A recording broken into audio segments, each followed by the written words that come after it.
بسم الله الرحمن الرحيم. فصل المفعول معه هو ما يذكر بعد الواو بمعنى مع لمصاحبة معمول الفعل نحو جاء البرد والجبات وجئت أنا وزيدا أي مع الجبات ومع زيد. عزیز طلبہ السلام علیکم ورحمۃ اللہ وبرکاتہ. ہمارا آج کا سبق جاری ہے. آج کی بحث مفعول معہو یعنی منصوبات میں سے ہی ایک مفعول یا یوں کہیے مفاعیل خمسہ میں سے آخری مفعول معہو کی بحث کو شروع کرتے ہیں. مفعول معہو کے لفظ پر غور کیا جائے تو اس کی تعریف سمجھ میں آتی ہے. مفعول معہو کا معنی ہے وہ اسم جس کے ساتھ فعل کو انجام دیا جائے، جس کے ساتھ فعل کو انجام دیا جائے. جیسے ضرب زید و عمرا، زید نے عمر کے ساتھ مارا. تو یہ جو مار فعل واقع ہوا یہ تنہا زید کی طرف سے واقع ہوا یا عمر کو بھی اس میں ساتھ میں ملایا گیا. تو زید نے عمر کے ساتھ مارا.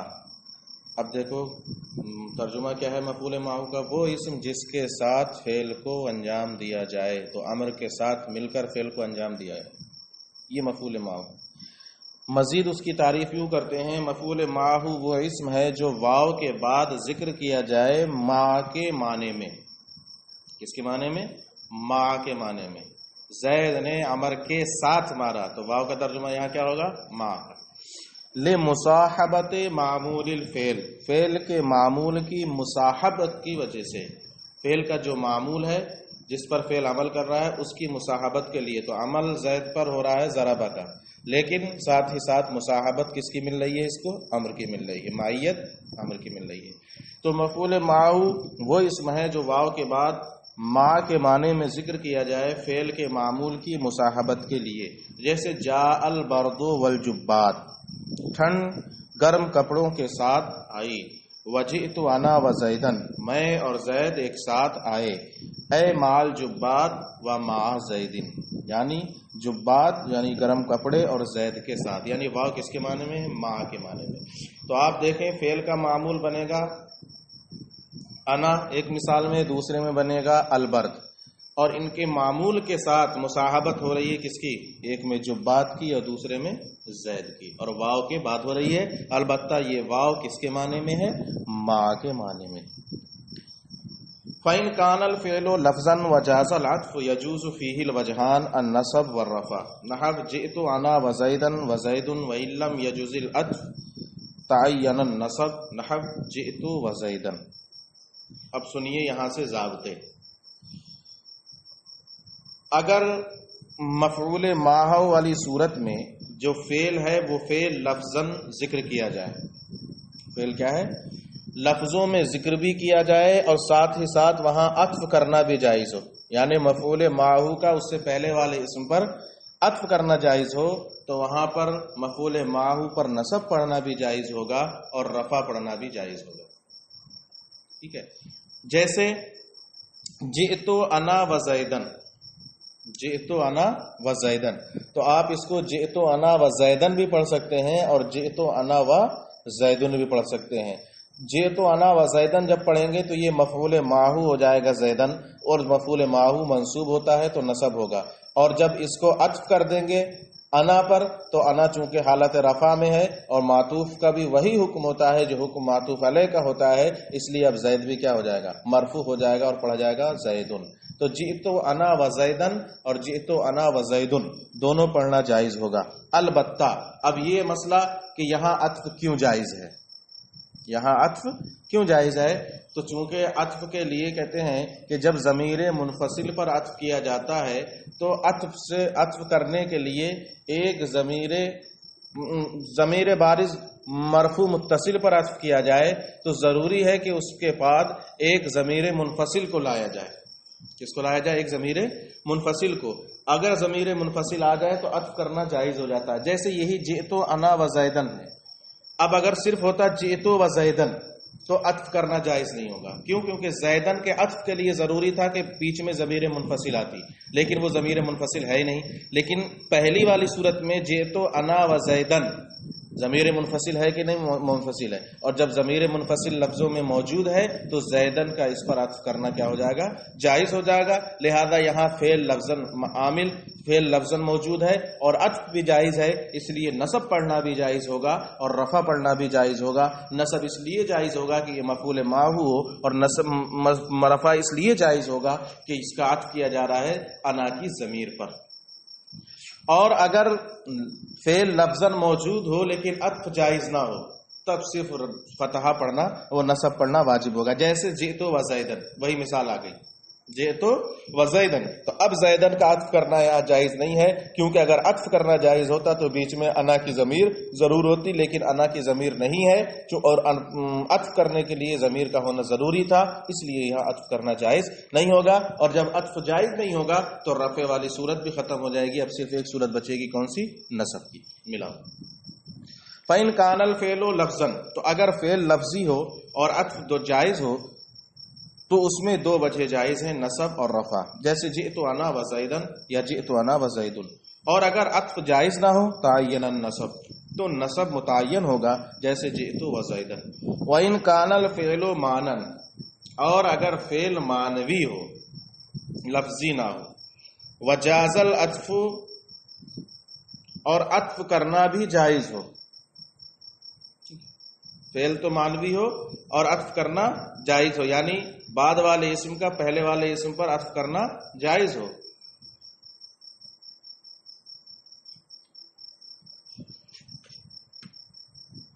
تو عطف کرنا جائز ہے. یعنی فعل مانوی ہو اور عطف کرنا جائز ہو تو تعین العطف، تو عطف متعین ہے، یعنی عطف ہی کر کے پڑھا جائے گا. جیسے ما لزیدن و عمرن، ما لزیدن و عمرن. اب یہاں پر دیکھو زید اور عمر، تو زید پر عمر کا عطف کرنا جائز ہے اور فعل یہاں پر مانوی ہے، لفظوں میں کوئی فعل نہیں ہے. ٹھیک ہے. تو اب جب عطف کرنا جائز ہے تو اب عطف ہی کیا جائے گا، اس کے علاوہ دوسرا اعراب نہ پڑھا جائے. کیوں؟ کیونکہ عطف کرنے کے لیے الگ سے کسی عامل کو لانے کی ضرورت نہیں پڑے گی. جو عامل زید پر عمل کر رہا ہے وہی عامل عمر پر بھی عمل کرے گا، اور وہ کیا ہے؟ لام جارہ. وہ کیا ہے؟ لام جارہ ہے. لہذا عطف کر دیا جائے گا اور دونوں کو مجرور پڑھ دیا جائے گا. ٹھیک. وَإِن لَّمْ يَجُزِ الْعَطْفُ، کہتے ہیں فَإِن كَانَ الْفِعْلُ مَانًا، اور اگر فعل مانوی ہو اور عطف جائز ہو تو عطف ہی متعین ہوگا. جیسے ما لزیدن و عمرن. وَإِن لَّمْ يَجُزِ الْعَطْفُ تعین النصب، اور عطف جائز نہ ہو، یعنی فعل مانوی ہو اور عطف جائز نہ ہو تو اس صورت میں نصب ہی پڑھا جائے گا، اب وہاں پر رفع نہیں پڑھا جائے گا. جیسے ما لکا و زیدن، ما لکا و زیدن. اب زیدن کا عطف کاف ضمیر پر ہو ہی نہیں سکتا، کیونکہ عطف کرنے کے لیے ضمیر منفصل کا ہونا ضروری ہے اور وہ یہاں پر ہے نہیں، لہذا عطف نہیں ہو سکتا. تو اب اس والی صورت کی طرح یہاں بھی کیا پڑھا جائے گا؟ نصب پڑھا جائے گا. ایسے ہی وما شأنک و عمرن، تمہیں اور زید کو کیا ہو گیا، یا تمہارے اور زید عمر کا کیا معاملہ، یعنی تم کیا کر رہے ہو. اب کہتے ہیں لأن المعنی ما تصنع و عمرن، تم عمر کے ساتھ کیا کر رہے ہو. معنی کیا ہے اس کا؟ ما لکا و زیدن، تمہارا زید کے ساتھ کیا معاملہ، یعنی تم زید کے ساتھ کیا کر رہے ہو، یا تمہارا معاملہ عمر کے ساتھ کیا ہے، یعنی عمر کے ساتھ تم کیا کر رہے ہو. تو اس صورت میں عمرن اور زیدن دونوں پر نصب پڑھنا واجب ہوگا، چونکہ عطف کی کوئی صورت جائز ہے ہی نہیں. اور اس سے پہلے والی صورت میں جبکہ فعل مانوی ہو اور عطف جائز ہو تو عطف ہی کیا جائے گا، اس لیے کہ اگر عطف نہ کیا جائے تو الگ سے عامل نکالنا پڑے گا. اور حالانکہ اگر عطف کر دیا جائے تو کسی عامل کی ضرورت نہیں، بلکہ جو زید پر داخل ہے لام جارہ وہی اس کے لیے بھی کام کرے گا. فصل. الحال لفظ يدل على بیان هیئت الفاعل او المفعول به او کلیہما. جاءنی زید راکبا وضربت زیدا مشبودا ولقیت عمرا راکبین۔ منصوبات میں سے ایک چیز ہے حال، یہاں سے اس کی بحث شروع کرتے ہیں۔ حال کی تعریف کرتے ہیں۔ حال ایسا لفظ ہے جو فاعل کی حالت کو بتائے یا مفعول کی حالت کو بتائے یا دونوں کی حالت کو بتائے۔ مثال کے طور پر ہم نے کہا جا زیدن، زید آیا۔ ابھی ہمیں زید کی حالت کے بارے میں قطعاً معلوم نہیں کہ زید بیٹھ کر آیا، کھڑے ہو کر آیا، پیدل آیا، سوار ہو کر آیا، کوئی معلوم نہیں۔ لیکن جیسے ہی ہم نے اس کے ساتھ لگایا جاء زید راکبن، زید سوار ہو کر آیا، تو راکبن نے زید کی ایک حالت بتا دی کہ زید جس حالت میں آیا ہے وہ حالت کون سی ہے؟ سوار ہونے کی۔ ٹھیک ہے، تو اب یہاں پر راکبن یہ کیا ہے؟ زید کے لیے حال ہو جائے گا۔ تو یہاں پر راکبن کس کی حالت بتا رہا ہے؟ فاعل کی۔ کس کی؟ فاعل کی۔ ایسے ہی ہم نے کہا ضربت زیدن، میں نے زید کو مارا۔ اب زید کو مارا تو گیا، لیکن کیسے مارا گیا؟ باندھ کر مارا گیا یا بغیر باندھے مارا گیا، ڈنڈے سے مارا گیا، ہاتھ سے مارا گیا، کس حالت میں مارا گیا نہیں معلوم، لگا دیا ہم نے مشدودن، میں نے زید کو باندھ کر مارا۔ اب زید کو مارنے کی جو حالت ہے یا زید کے پٹنے کی جو حالت ہے وہ باندھ کر پٹنے کی حالت ہے۔ اب یہاں پر حالت مفعول بہ کی بیان کر رہا ہے، کیا؟ مشدودن، کہ زید پٹا ہے بندھنے کی حالت۔ تو یہ مشدودن اب کس کے لیے حال ہو جائے گا؟ زید کے لیے۔ اور دونوں کی حالت کو بیان کرے ایک چیز، وَلَقِيتُ عَمْرًا رَاكِبَيْن، میں نے عمر سے ملاقات کی۔ بس اگر اتنا لفظ ہے، میں نے عمر سے ملاقات کی، تو اب یہ نہیں معلوم ملاقات کے درمیان عمر کس حالت میں تھا یا میں کس حالت میں تھا، کوئی پتہ نہیں لگ رہا ہے۔ دونوں سوار تھے یا دونوں پیدل تھے، دونوں بیٹھے تھے یا دونوں کھڑے تھے، کچھ پتہ نہیں لگ رہا ہے۔ لیکن جب کہا راکبین، میں نے عمر سے سوار ہو کر ملاقات کی، تو راکبین یہ دونوں کی حالت کو بیان کر رہا ہے کہ عمر بھی سوار تھا اور میں بھی سوار تھا۔ تو یہ فاعل اور مفعول دونوں کی حالتیں بیان ہو رہی ہیں۔ تو اب ملاؤ، الحال لفظ، تو حال ایسا لفظ ہے جو فاعل یا مفعول بہ یا دونوں کی حالت کو بیان کرے، جیسے جاءنی زید راکبا وضربت زیدا مشدودا ولقیت عمرا راکبین۔ وقد یکون الفاعل معنویا نحو زید فی الدار قائما۔ اب ایک قاعدہ بتا رہے ہیں کہ کبھی کبھی فاعل معنوی ہوتا ہے۔ فاعل کیا ہوتا ہے؟ یعنی جس کی حالت بیان کی جا رہی ہے وہ کیا ہوتا ہے؟ معنوی ہوتا ہے۔ جیسے زید فی الدار، تو اب زید کی حالت بیان کی جا رہی ہے اور یہ فاعل بنے گا۔ حقیقت میں تو یہ مبتدا دکھ رہا ہے، لیکن اگر دیکھا جائے تو یہ کیا ہے؟ فاعل بن جائے گا۔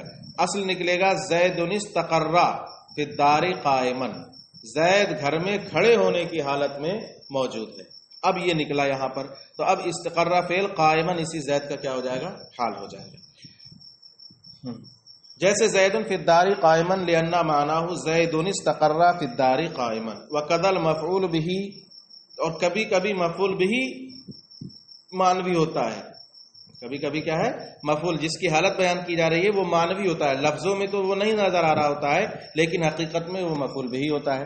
جیسے ھذا زید قائما، تو یہ جو قائما حالت ہے کہ یہ زید کھڑا ہے، تو یہ مفعول به جو یہاں پر محذوف ہے اسی کی حالت معنوی ہے، اسی کی حالت بیان کی جا رہی ہے۔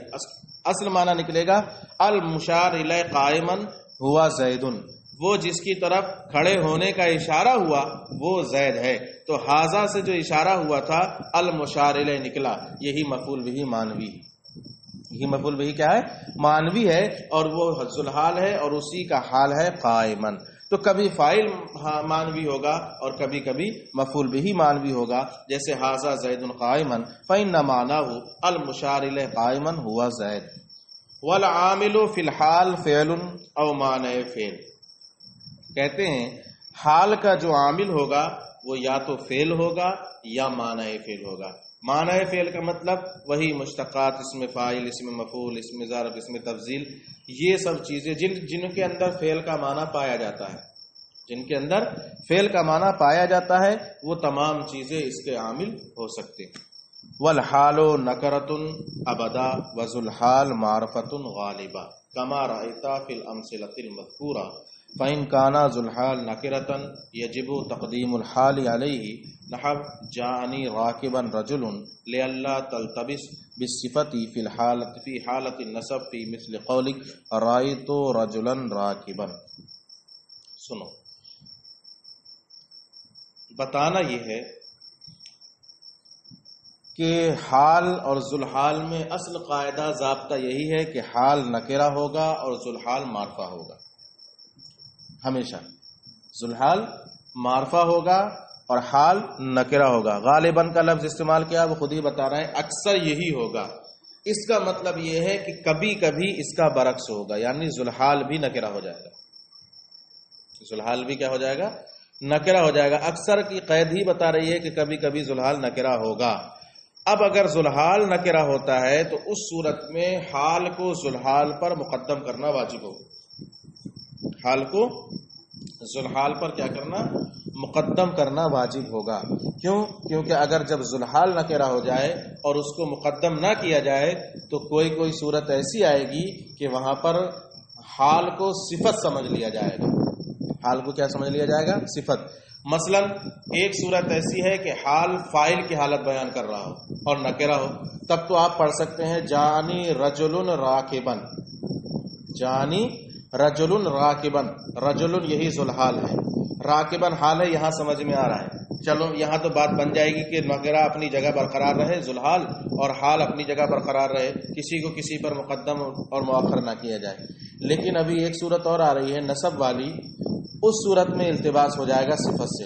مثلا ضربت رجلا راکبا یا رأیت رجلا راکبا، یوں سمجھ، رأیت رجلا راکبا.